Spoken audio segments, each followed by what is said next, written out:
गरीब बहू के घास के घर आई अमीर सहेली।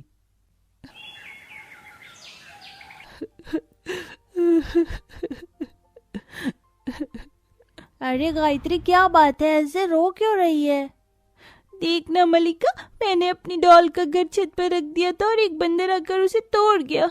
मेरी माँ ने उस घर को पैसे जोड़कर मुझे दिलाया था। अरे नहीं, उस बंदर की तो वो बंदर कहाँ गया है? वो तो भाग गया। वैसे तू भी नई गुड़िया ले आई क्या? हाँ, ले आई। देख, मैं तो तेरी गुड़िया के घर से खेलने आई थी, मगर चल हम किसी और चीज का घर बनाकर खेलते हैं। हाँ, आजा। दोनों बच्चियां अपनी गुड़िया हाथ में लेकर घूमने निकल गईं। वो बाहर गांव की कच्ची सड़कों, हरियाली और फूलों के बीच खेल रही थी कि तभी गायत्री को वहां घास दिखी। मलिका, चल हम ये हरी हरी घास को लेकर चलते हैं, हम इससे घर पर जाकर खेलेंगे। अरे हाँ, चल। दोनों सहेलियां अपने नन्हे नन्हे हाथों में थोड़ी थोड़ी घास दबाकर ले गईं और उसे जमीन पर बिछाकर खेलने लगी। अरे डॉली, तुम यहाँ सो जाओ, देखो तुम्हारा नरम नरम बिस्तर। चल यार, और घास लाकर बाकी की चीजें भी बनाएंगे। हाँ हाँ, चल चल। दोनों सहेलियां ऐसे ही घास का खेल बनाकर खेलने लगी। मल्लिका रोजाना ही गायत्री के घर खेलने आया करती थी। हालांकि उनके घर के माहौल में जमीन और आसमान का अंतर था। एक गरीब थी तो दूसरी अमीर, लेकिन इन सब से कहीं ऊपर उन दोनों की दोस्ती थी, जिसके बीच अमीरी गरीबी की कोई दीवार नहीं थी। देखते ही देखते ऐसे ही समय बीत गया और अब दोनों ही सहेलियां बड़ी हो चुकी थी। मल्लिका का पूरा परिवार गांव की तरक्की न होने की वजह से शहर आ चुका था और गायत्री की एक गरीब परिवार में शादी हो चुकी थी। माँ जी, मैंने तिरपाल पर पीछे की तरफ पेंच लगा दिया है, अब वहां से हवा नहीं आएगी। बहुत अच्छे बहू। अरे क्या हो गया, किस सोच में गुम हो गई? कुछ नहीं माँ, वो मैं यही सोच रही थी कि साफ मौसम में तो सब कुछ ठीक है, लेकिन जब आंधी चलेगी और बारिशें होंगी तब हमारे इस तिरपाल के घर का क्या होगा? आप तो सालों से यहाँ रह रहे हो, तो शायद आपको अंदाजा होगा। नहीं बहू, तेरी शादी के दौरान बेटे के सर पर सेहरा बंधाने और बारातियों को खाना खिलाने में हमारा सब कुछ चला गया। हमें हमारा किराए का कमरा छोड़ना पड़ा और यहाँ पर इन कुछ कच्ची पक्की दीवारों के नीचे छिपना पड़ा। क्या? मैं नहीं जानती हूँ कि उस मौसम में हमारा क्या होगा। बस सब भगवान भरोसे है। अपनी सास की बात सुनकर गायत्री को चिंता सी होने लगी। इसी तरह से कुछ दिन और बीते और अब मौसम बदलाव पर था। एक दिन गायत्री बैठी हुई अपनी सास के साथ मिलकर गेहूं छान रही थी कि तभी आसमान में जोरों की गरज हुई। हे भगवान, बस अपना रहम करना। बहू, लगता है कि बारिश होने वाली है। जल्दी यहाँ से सारे गेहूं उठा ले, वरना ये भी भीग जाएंगे। जी माँ। दोनों सास बहू तेजी से अपने गेहूं को समेटने लगी कि तभी जोर जोर से आंधी चलने लगी और बारिश भी शुरू हो गई। माँ जी, जल्दी कीजिए, वरना हमारी सारी मेहनत पर पानी। वो अभी गेहूं को समेट ही रही थी कि तभी एक आंधी के तेज झोंके ने पूरे तिरपाल को उड़ा दिया। अरे नहीं बहू, ये गेहूं छोड़ो, नीचे लेटकर अपनी गर्दन पर हाथ रख ले, यहाँ अब बवंडर चलने वाला है। जी माँ। दोनों सास बहू जमीन पर ही लेट गईं और अपना बचाव करने लगी। आंधी में उनकी पूरी तिरपाल उड़ गई, उनके गेहूं भी इधर उधर बिखर गए और कुछ ही मिनटों के तूफान ने सभी तरफ तहलका मचा दिया। आंधी शांत हो जाने के बाद, माँ जी, आप ठीक तो हो? हाँ, तू तो ठीक है ना बहू? हाँ माँ। माँ जी, हमारा सब कुछ खत्म हो गया। जरा देखिए, हमारा घर उस तूफान में ही खत्म हो गया।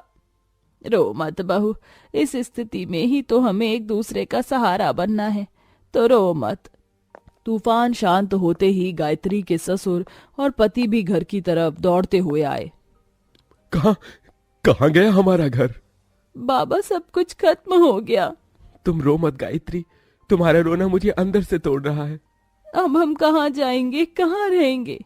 बहू, एक बात मत भूल, जिनका कोई सहारा नहीं होता उन्हें भगवान संभालता है। जिंदगी में बहुत बड़े बड़े उतार चढ़ाव देखे हैं, तो ये क्या चीज है? रात रात की बात ही तो है, किसी भी पेड़ के नीचे बिता देंगे। मंजरी ने सभी को हिम्मत दी। फिर क्या था, पूरा परिवार बिना किसी सर पर साए के एक पेड़ के नीचे जाकर बैठ गया, जहां उनके गांव की कुछ औरतें उन्हें देखकर बोली, अरे अरे देख तो ये मंजरी जी का परिवार है ना, ये यहाँ क्या कर रहे हैं? अरे क्या करेंगे, आंधी में इन बेचारों का बसेरा शायद उड़ गया होगा, तो बेचारी अब यहाँ बैठी हुई है। अरे चुप कर, ये बेचारी नहीं है, जरा देख घर में 2-2 मर्द हैं, लेकिन लानत है ऐसे बेटे और पति पर जो अपनी पत्नी को अच्छी जिंदगी ना दे सके।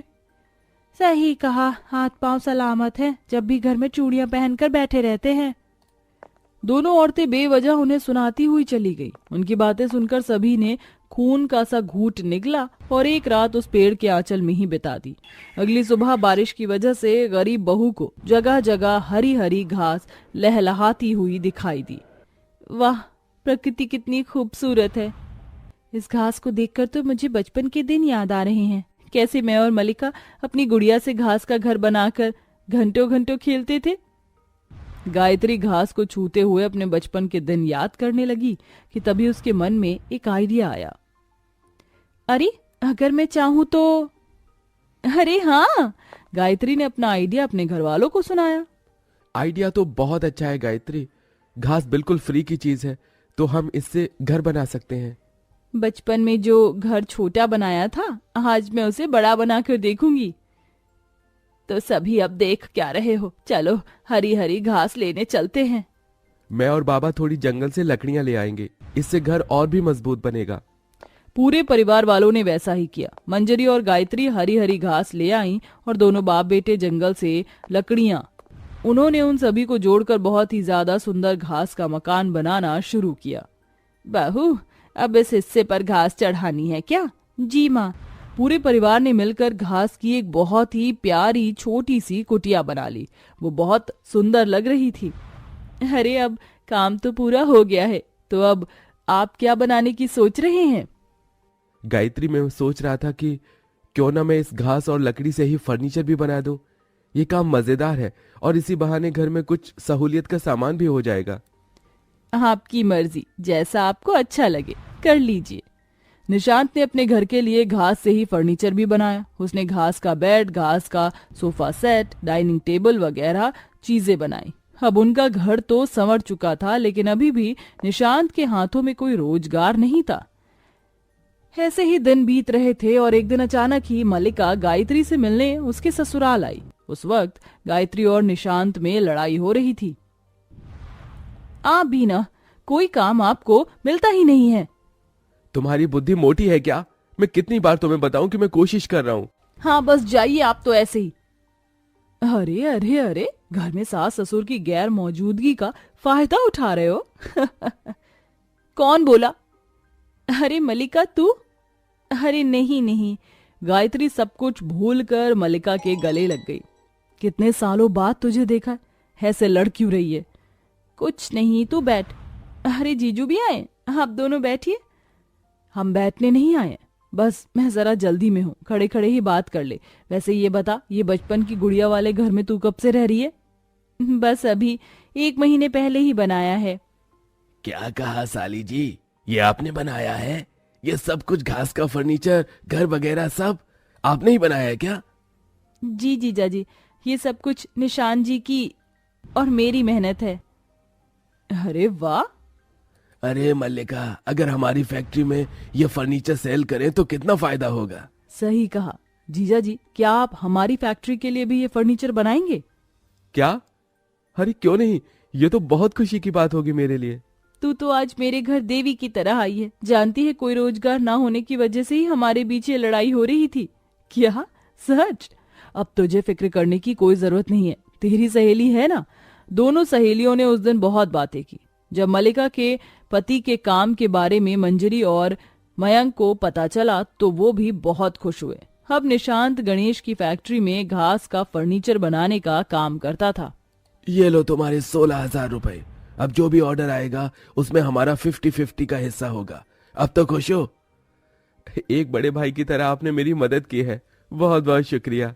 निशांत सारे पैसे ले जाकर गायत्री को दे देता है और वो लोग कुछ ही दिनों में अच्छे से घर में शिफ्ट हो जाते हैं और उनका गायत्री ग्रास फर्नीचर दौड़ने लगता है। सब खुशी खुशी रहने लगते हैं।